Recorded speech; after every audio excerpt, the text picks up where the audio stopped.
Every cell in our body contains a copy of our genome, over 20,000 genes, 3 billion letters of DNA. DNA consists of two strands twisted into a double helix and held together by a simple pairing rule. A pairs with T and G pairs with C. Our genes shape who we are as individuals and as a species. Genes also have profound effects on health, and thanks to advances in DNA sequencing, researchers have identified thousands of genes that affect our risk of disease. To understand how genes work, researchers need ways to control them. Changing genes in living cells is not easy, but recently a new method has been developed that promises to dramatically improve our ability to edit the DNA of any species, including humans. The CRISPR method is based on a natural system used by bacteria to protect themselves from infection by viruses. When the bacterium detects the presence of virus DNA, it produces two types of short RNA, one of which contains a sequence that matches that of the invading virus. These two RNAs form a complex with a protein called Cas9. Cas9 is a nuclease, a type of enzyme that can cut DNA.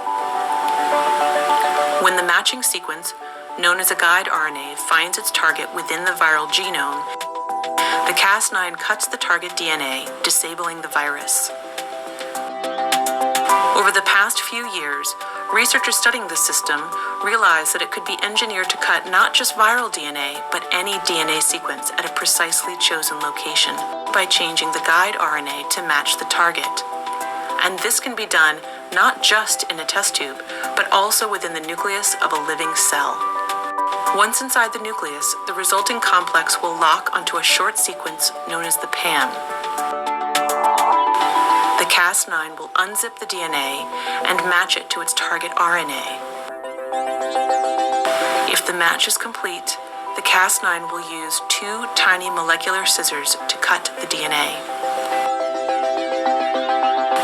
When this happens, the cell tries to repair the cut, but the repair process is error-prone, leading to mutations that can disable the gene, allowing researchers to understand its function. These mutations are random, but sometimes researchers need to be more precise, for example, by replacing a mutant gene with a healthy copy. This can be done by adding another piece of DNA that carries the desired sequence. Once the CRISPR system has made a cut, this DNA template can pair up with the cut ends, recombining and replacing the original sequence with the new version.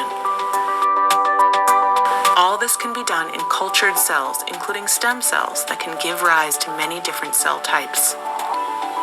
It can also be done in a fertilized egg, allowing the creation of transgenic animals with targeted mutations. And unlike previous methods, CRISPR can be used to target many genes at once, a big advantage for studying complex human diseases that are caused not by a single mutation, but by many genes acting together. These methods are being improved rapidly and will have many applications in basic research, in drug development, in agriculture, and perhaps eventually for treating human patients with genetic disease.